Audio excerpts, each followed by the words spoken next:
سب سے بہتر مذہب اسلام لگا، لیکن جب ہم نے دورہ کیا تو دنیا کی سب سے بری قوم ہمیں مسلمان نظر آئی ہے۔ سب سے اچھا مذہب اسلام لگا، لیکن سب سے بدتر قوم ہمیں مسلمان نظر آئی ہے۔ یہ قوم ہے ہماری، لاکھ سمجھانے کے باوجود نہیں مانتی ہے اور دوسروں کو تکلیف دیتی ہے۔ میرے بھائیوں، ہمیں سوچنا چاہیے اور چلو بھر پانی میں ڈوب کے مر جانا چاہیے کہ آپ کا خطیب یو پی سے جس کو محبتوں کے ساتھ تم بلاتے ہو، لیکن اس کی اتنی سی بات ماننے کے لیے تیار نہیں ہو۔ جب میری نہیں مان سکتے ہو تو اسلام کی بات کیا مانو گے اور قرآن کی بات کیا مانو گے؟ میرے بھائیوں، اس سے زیادہ میں کچھ نہیں بولوں گا، کچھ نہیں کہوں گا۔ زیادہ سے زیادہ اتنا باقی رہ گیا ہے کہ میں اپنا دامن اٹھا کر بھیک مانگ لیتا ہوں آپ سے کہ اللہ کے واسطے بیٹھ جاؤ۔ اب اس سے زیادہ ذلیل کر کے مت دکھائیے مجھے، میں نے بھیک مانگ لی ہے آپ سے، میں نے دامن اٹھا لیا آپ کے سامنے، اب اس سے زیادہ ذلیل مت کریے گا مجھے۔ بیٹھ جائیے بس، اس سے زیادہ اب ہم کچھ نہیں کہیں گے۔ آئیے، بڑی اچھی باتیں ہونے لگی ہیں تو اب میں نے آپ کو بتا دیا ہے میرے بھائیوں۔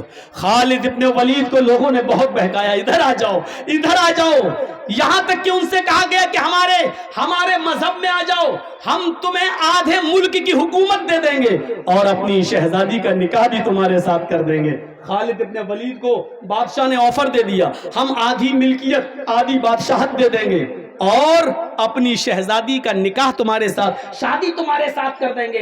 عمر نے تمہاری انسلٹ کی، لیکن خالد ابن ولید کا جواب سنیے میرے پیارے ساتھیوں، وہ جواب یہی تھا کہ نحن نقاتل فی سبیل اللہ ولا نقاتل فی سبیل عمر۔ میں نے جو جنگ لڑی ہے وہ اللہ کے لیے، اللہ کے راستے میں لڑی ہے، عمر کے راستے میں میں نے نہیں لڑی ہے۔ عمر نے مجھے گورنری یا کمانڈر ان چیف کے عہدے سے ہٹایا ہے، سپاہی تو ہوں میں، ایک معمولی انسان ہو کر بھی میں لڑوں گا، اور جو کام میں نے کمانڈر ان چیف کی شکل میں کیا اس سے بڑھ کر کام ایک معمولی سپاہی کی حیثیت سے میں کروں گا، کیونکہ میں عمر کے لیے نہیں لڑ رہا ہوں، عمر کے رب کے لیے لڑ رہا ہوں۔ میرے پیارے ساتھیوں، یہ جذبہ ہونا چاہیے ہمارے اور آپ کے اندر، ایمان کا۔ کوئی عہدے کی لڑائی نہیں تھی، ہم تو مر جاتے ہیں، مدرسے کا اچھا سیکریٹری اس کو بنا دیا ہمیں نہیں، مسجد کا متولی اس کو بنا دیا ہمیں نہیں، اسی پہ جنگیں ہوتی، لڑتے، یہاں تک کہ کورٹ میں بھی مقدمے پہنچ جاتے ہیں، صاحب میں ہوں، رجسٹرڈ ہوں، میں چڑھا ہوا ہوں، مجھے ہٹا دیا گیا۔ مسجدوں اور مدرسوں کے معاملات آج عدالتوں میں، اس سے بڑی شرم کی بات ہمارے لیے اور کیا ہو سکتی ہے؟ میرے پیارے بھائیوں، ہمیں غور کرنا چاہیے اپنے آپ پر، کیا ایمان سے ہمارا رشتہ جڑا ہوا ہے؟ آئیے ایمان کی طاقت پر آپ کو ایک بہت زبردست مثال دیتا ہوں۔ دنیا کی تاریخ میں ایک شخص ایسا بھی گزرا ہے جس نے بیک وقت پوری دنیا پر حکومت کی ہے، 4 لوگوں نے کی ہے، ان میں ایک فرعون کا نام بھی آتا ہے۔ بہت زبردست ظالم گزرا ہے، اور فرعون کے مقابلے میں اللہ تعالیٰ نے کس کو پیدا کیا تھا؟ موسیٰ علیہ السلام کو۔ یہ واقعہ آج بالکل میری زبان سے ایک نیا واقعہ ہوگا آپ کے لیے، ذرا سنیے۔ ایمان دیکھیے کس کو کہتے ہیں، یہ چیز مجھے آپ کے سامنے رکھنا ہے۔ جب تھک گیا فرعون بھی تو کہا کہ موسیٰ آؤ مقابلہ کر لیتے ہیں، یا تو اب تمہارے آدمی اس دنیا میں رہیں گے یا میرے آدمی رہیں گے، آؤ ایک میدان میں جمع ہو جاتے ہیں۔ موسیٰ علیہ السلام اپنے چند لوگوں کو لے کر چلے جاتے ہیں۔ موسیٰ پر ایمان لانے والے تھے ہی کتنے، معمولی لوگ، چند لوگ۔ فرعون کی پوری فوج آ گئی، فرعون نے اپنے جادوگروں کو بلا لیا، ادھر آؤ آؤ آپ کو ایک منظر دکھاتے ہیں، یہاں اسپیڈ میری تھوڑی سی سلو ہو جائے گی کیونکہ مجھے سمجھانا ہے۔ فرعون نے اپنے ساتھیوں کو بلا لیا، ادھر آؤ، ایسے کرتب دکھانا، ایسے تلسم دکھانا کہ آج موسیٰ اور موسیٰ کے قوم کے لوگ، یہ مسلمان جتنے آئے ہیں سب ہار جائیں، دیکھو ہمارا نام مٹی میں نہ ملنے پائے، آج تمہیں موسیٰ کو شکست دینا ہے، موسیٰ کو ہرانا ہے۔ فرعون کو اپنے جادوگروں پر بہت بھروسہ تھا، جادوگروں نے کہا بالکل آپ تیار رہیے، موسیٰ اور اس کے قوم کو ہرانا میرے بائیں ہاتھ کا کام ہے، ابھی ہرا دوں گا۔ جب دونوں آمنے سامنے آ گئے، ادھر فرعون کا لشکر کھڑا ہے، فرعون بھی، ادھر موسیٰ اور موسیٰ کا لشکر کھڑا ہے۔ فرعون کے جادوگروں نے فرعون سے کہا، اوہو ایمان دیکھیے، فرعون کے جادوگروں نے فرعون سے کہا اِنَّا لَنَا لَأَجْرًا إِن كُنَّا نَحْنُ الْغَالِبِينَ۔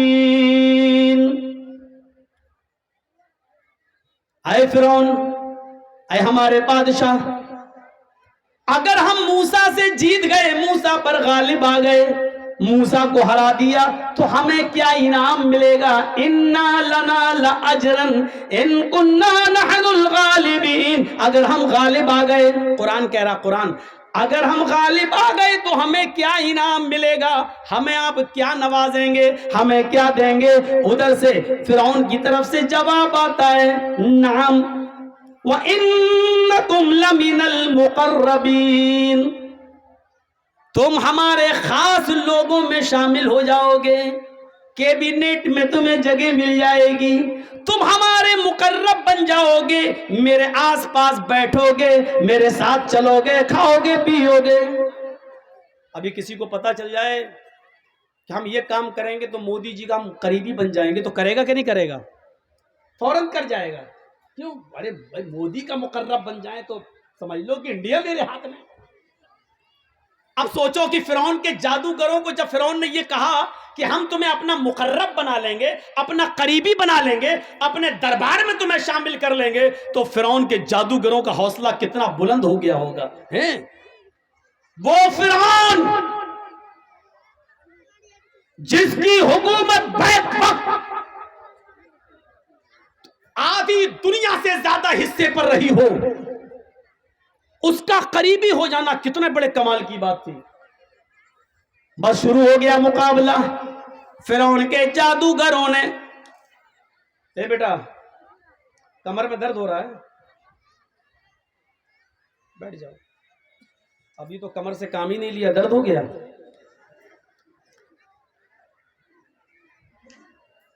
یہی ہوتا ہے، کوئی بھی میرے سامنے اٹھ جائے، بیٹھ جائے، میں بھول جاتا ہوں کہ میں کیا بول رہا ہوں۔ تو سنو، شروع ہو گیا مقابلہ۔ اب مقابلہ جب شروع ہوا تو فرعون کے جادوگروں نے کیا کیا؟ اپنی رسیاں نکالی اور پھینک دیں، وہ رسیاں چلنے لگیں، سانپ کی طرح رینگنے لگیں۔ موسیٰ علیہ السلام تھوڑا ڈر بھی گئے ہیں، دیکھنے والوں کو سانپ نظر آنے لگا، پھینکی رسیاں وہ سانپ نظر آنے لگیں۔ موسیٰ علیہ السلام ڈر بھی گئے، اللہ نے کہا لا تخف یا موسیٰ، موسیٰ ڈرو نہیں۔ رسیاں سانپ بن گئیں، سانپ تو تھی نہیں، وہ تھی رسیاں، لیکن دیکھنے والوں کو سانپ دکھ رہی تھی۔ اللہ نے کہا نلقی عصاک، اے موسیٰ جو تمہارے ہاتھ میں ڈنڈا ہے وہ زمین پر مار دو۔ اب دیکھیے کیا ہوا، مقابلہ دیکھیے کیسا ہو رہا ہے۔ تمہارے ہاتھ میں جو ڈنڈا ہے اس کو زمین پر مار دو۔ موسیٰ علیہ السلام نے جو اپنا ڈنڈا زمین پہ مارا، فَإِذَا هِيَ تَلْقَفُ، ایسا لگا وہ ایک اژدہا بن گیا، اور اژدہا کی شکل میں آیا، اور آتے ہی اس نے فرعون کے جادوگروں کی رسیوں کو جو سانپ دکھ رہے تھے سب کو کھا گیا، سب کو ہضم کر گیا۔ جو کھولا منہ سب اس کے منہ میں چلے گئے جتنے سانپ دکھ رہے تھے۔ فرعون کے جادوگر ہکا بکا رہ گئے ہیں، وہ سمجھ گئے، یہیں سے وہ سمجھ گئے کہ ہم نے جو دکھایا وہ تلسم تھا، ہم نے جو دکھایا وہ جادو تھا، ہم نے جو دکھایا وہ ڈھونگ تھا، ہم نے جو دکھایا وہ مکاری تھی، ہم نے جو دکھایا وہ ایک چال تھی۔ لیکن موسیٰ نے جو دکھایا وہ مکاری نہیں ہے، وہ چال نہیں ہے، وہ جادو نہیں ہے، وہ اللہ کی مدد ہے۔ موسیٰ نے جو دکھایا وہ جادو نہیں ہے۔ وہ سمجھ گئے، وہ یہ بھی سمجھ گئے کہ اب بالکل بچنے کا راستہ نہیں ہے۔ بیک وقت جیسے ہی انہوں نے دیکھا کہ ہماری رسیوں کو جو سانپ نظر آ رہی تھی، موسیٰ کا اژدہا کھا گیا، موسیٰ نے جو ڈنڈا مارا وہ اژدہا بن گیا اور کھا گیا، وہ سمجھ گئے کہ میری حالت خراب ہے۔